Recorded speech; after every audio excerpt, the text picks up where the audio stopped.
Frederick Skinner es tal vez el psicólogo conductista más conocido e influyente. Sin embargo, no fue un pionero en este campo, sino que desarrolló las ideas de predecesores como Ivan Pavlov y John Watson, como veremos más adelante, sometiendo las teorías del conductismo a un riguroso escrutinio experimental que desembocó en un controvertido conductismo radical. Skinner nació en 1904 y creció en un pueblo pequeño del noreste estadounidense de Pensilvania. Su padre era abogado. De niño siempre lo instaron a controlarse, reprimirse, ser ordenado y hacer lo correcto. La fascinación que le causaban los inventos mecánicos anunciaba su interés posterior por la modificación del comportamiento observable. Algunas de las cosas que construí tienen que ver con la conducta. No me permitían fumar, así que fabriqué un aparato que incorporaba una perilla atomizadora a través de la cual podía fumar cigarrillos y exhalar higiénicamente aros de humo. En una época, mi madre emprendió una campaña para enseñarme a colgar mi pijama.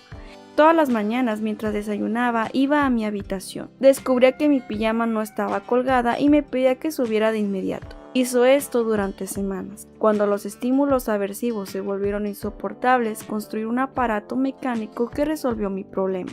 Un gancho especial situado en el ropero de mi dormitorio estaba conectado mediante un sistema de cuerda y polea a un letrero que pendía del marco de la puerta. Cuando la pijama estaba colgada, el letrero quedaba frente a la nariz, justo en medio del marco de la puerta.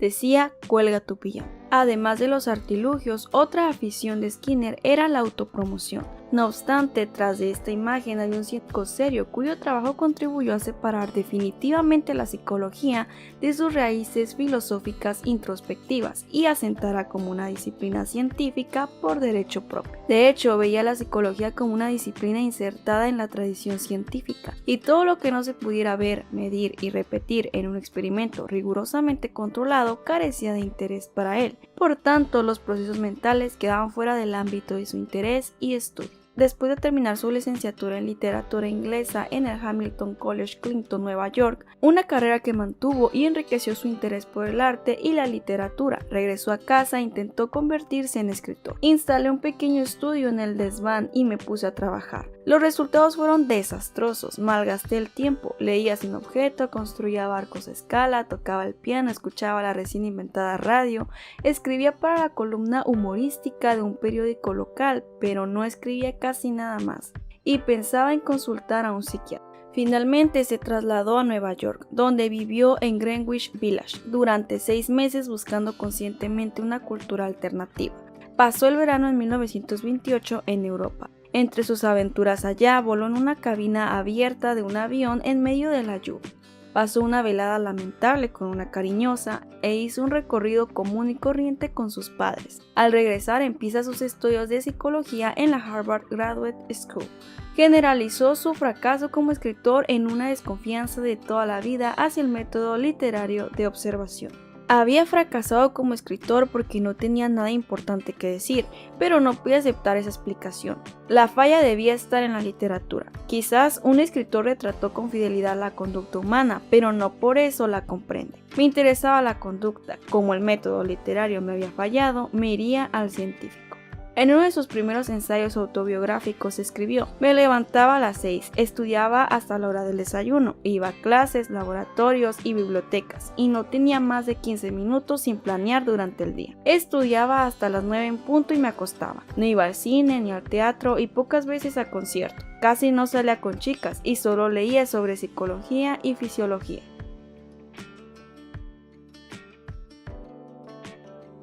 Las cajas de Skinner. Cuando era becario de investigación en Harvard, realizó una serie de experimentos con ratas y un invento conocido posteriormente como caja de Skinner. Se colocaba la rata en una de estas cajas, provista de una barra en el interior. Cada vez que la rata pulsaba la barra, se le daba un pedacito de comida. La frecuencia de la pulsación de la barra quedaba registrada de forma automática. En un principio la rata pulsaba la barra por accidente o por mera curiosidad y recibía comida a cambio. Con el tiempo la rata aprendía que cada vez que pulsaba la barra aparecía comida y entonces empezaba a hacerlo para obtener alimento. Al comparar los resultados de las ratas que recibían el refuerzo positivo en forma de comida con las que no lo recibían o recibían comida con una respuesta distinta, quedó claro que cuando aparecía comida como resultado de las acciones de la rata, esto influía en su conducta futura. Así, cuando las ratas explotaban su entorno, algunas de sus acciones tenían consecuencias positivas, lo cual animaba a repetir esta conducta. Luego de doctorarse, trabajó 5 años en la Facultad de Medicina de Harvard,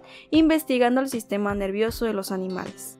En 1936 aceptó una cátedra en la Universidad de Minnesota, donde enseñó introducción a la psicología y psicología experimental. Ese mismo año siguió refinando sus experimentos sobre el condicionamiento operante e investigando las aplicaciones prácticas de sus ideas, esta vez con palomas en lugar de ratas. Enseguida, Skinner comprobó que con las palomas podía llevar a cabo experimentos más sutiles y, empleando lo que llamó método de aproximaciones sucesivas, suscitar y estudiar patrones de conducta más complejos. Skinner daba un refuerzo positivo a las palomas por cualquier conducta que fuera similar a la que trataba de suscitar. Así, si lo que quería era entrenarlas para volar en círculo en el sentido de las agujas del reloj, las palomas recibían comida por realizar cualquier movimiento hacia la derecha, por pequeño que fuera. Una vez asentando este comportamiento, únicamente recibían comidas y realizaban vuelos más largos hacia la derecha. El proceso se repetía hasta que daban una vuelta completa para recibir comida.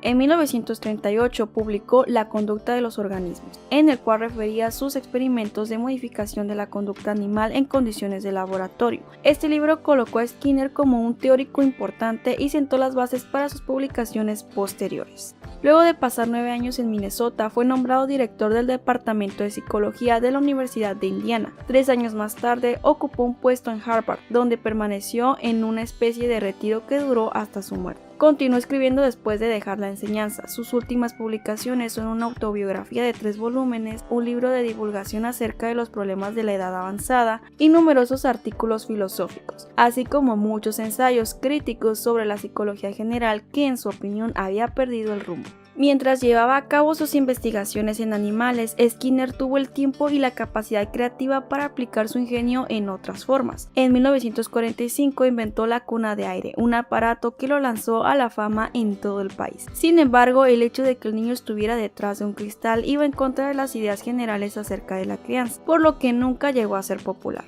Ha sido muy triste mi experiencia con la industria estadounidense. Nadie se detuvo a examinar adecuadamente la cuna de aire.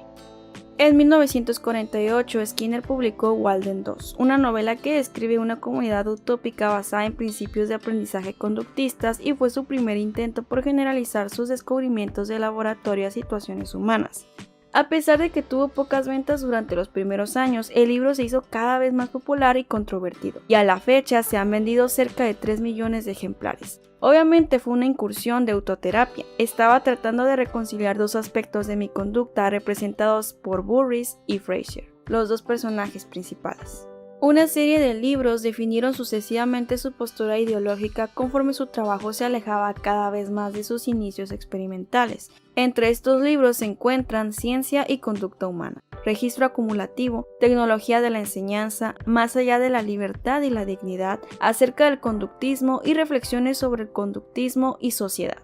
Entre sus libros más personales se encuentran Detalles de mi vida, La formación de un conductista, Cuadernos de notas y Un tema de consecuencias. Su disposición a aparecer en los medios de comunicación mantuvo sus ideas frente a la opinión pública. Escribió durante toda su vida y terminó la revisión de su última obra publicada un día antes de su muerte a los 86 años. El conductismo es una formulación que permite establecer un método experimental eficaz para estudiar la conducta humana.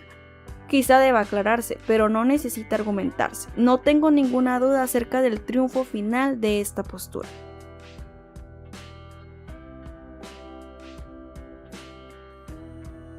Skinner reconocía la influencia que había recibido de la lectura temprana del filósofo y científico inglés Francis Bacon.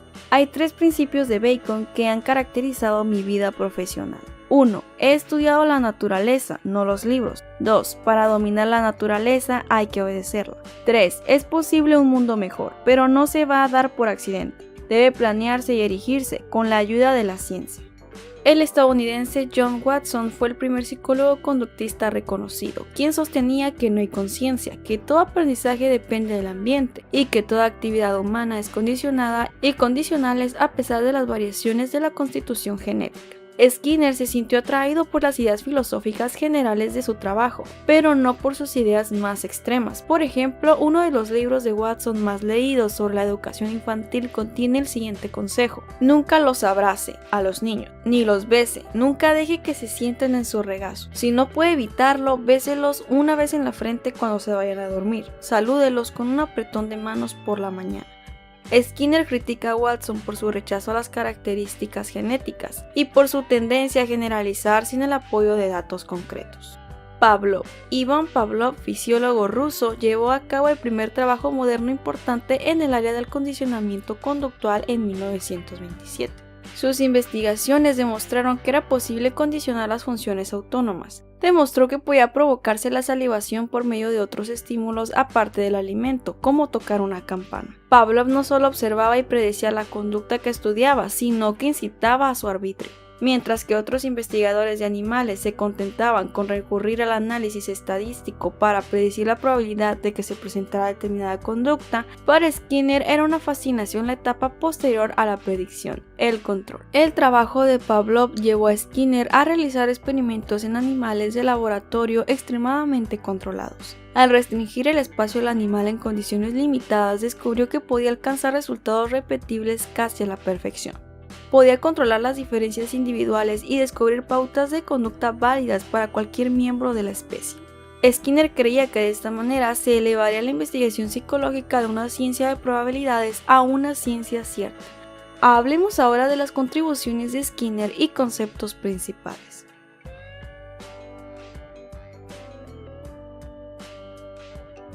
Una de las principales contribuciones de Skinner a la ciencia conductual fue la interpretación de los patrones que modifican la conducta o la mantienen estable. Conducta de respuesta. La conducta de respuesta es una conducta refleja. Un organismo responde de manera automática a un estímulo. Pavlov descubrió que se pueden condicionar algunas conductas de respuesta. En su experimento clásico condicionó la respuesta de salivación de los perros al unir el sonido de una campana con la llegada del alimento. Los perros salivan de manera natural cuando ven o huelen alimento. Después del condicionamiento, salivaban cuando sonaba la campana y no había alimento. Pavlov logró esta modificación en la conducta de los perros después de unas cuantas pruebas. Los perros fueron condicionados a responder a un estímulo que anteriormente no provocaba ninguna reacción. Al igual que los perros de Pavlov, se nos puede condicionar a salivar cuando entramos en un restaurante o escuchamos una campana que anuncia la cena. El condicionamiento de respuesta se aprende y se muestra fácilmente. Los publicistas que relacionan a una persona atractiva con un producto pretenden formar una asociación y provocar una respuesta determinada. Esperan que mediante esta asociación los consumidores respondan de manera positiva al producto. Condicionamiento operante. Las conductas operantes son aquellas que se presentan de manera espontánea. Las conductas operantes se fortalecen o debilitan por los hechos que siguen a la respuesta, mientras que la conducta de respuesta es regida por sus antecedentes. La conducta operante es controlada por sus consecuencias. El condicionamiento que tiene lugar depende de lo que ocurre después de manifestar la conducta. Para Skinner, las conductas operantes eran fascinantes porque observó que se asociaban con conductas mucho más complejas de las conductas de respuesta. Skinner concluyó que casi toda conducta espontánea en un animal o un ser humano puede condicionarse para que ocurra con más frecuencia, con más fuerza o en cualquier dirección que se elija. El condicionamiento operante es el proceso de iniciar y mantener una conducta por medio de sus consecuencias. Por tanto, no solo tiene en consideración lo que se presenta antes de la respuesta, sino lo que sucede después. Con el fin de diferenciar su investigación del condicionamiento clásico, acuñó la expresión condicionamiento operante. Y la principal diferencia es que este ni depende de un estímulo precedente, sino de lo que continúa como consecuencia de la conducta. Difiere también en que representa un proceso bidireccional, ya que la acción o conducta opera sobre el entorno tanto como éste moldea la conducta. Refuerzo positivo. Puede estimular patrones de conducta particulares, como demostró Skinner en sus experimentos con ratas introducidas en sus cajas. Cada vez que la rata pulsaba la barra instalada en el interior de la caja, recibía pedacitos de comida, lo que le animaba a repetir esta acción una y otra vez. Refuerzo negativo. En experimentos posteriores, Skinner instaló un circuito eléctrico en el suelo de las cajas de las ratas que daba a los animales una desagradable descarga al activarse. Su propósito era estudiar el efecto del refuerzo negativo en la conducta, y de igual modo que había evitado la palabra premio, evitó referirse a la descarga eléctrica como un castigo, distinción que cobró mayor importancia a medida que examinaba las implicaciones de su trabajo. El refuerzo negativo no era un concepto nuevo en principios de la psicología en 1890. William James había escrito que los animales, por ejemplo, suscitaban en los niños los impulsos opuestos de temer y acariciar. Si un niño en sus primeros intentos de tocar a un perro recibe un ladrido o un mordisco, queda reforzado el impulso del temor y puede pasar años antes de que un perro suscite en él el impulso de acariciar. Skinner iba a aportar las pruebas experimentales a favor de esta idea. En conclusión, el condicionamiento clásico genera una respuesta conductual automática a un estímulo neutro, como salivar a la espera de comida cuando suena una campana. Por otro lado, el condicionamiento operante aumenta la probabilidad de repetir una conducta mediante el refuerzo positivo, como obtener comida por apretar una palanca. Skinner tuvo una carrera larga e importante en el ámbito de la psicología, uno de los psicólogos conductistas más importantes y con mayores aportes, beneficiando así a la psicología como ciencia. Coméntame acá abajo qué otro personaje de la psicología te gustaría que te trajera a la pantalla, o si te gustaría que explicara algún tema relacionado. Por favor, si te fue útil este video, si aprendiste algo o te gustó, regálame tu like y suscríbete. Con esto me ayudas mucho. Nos vemos en el próximo video.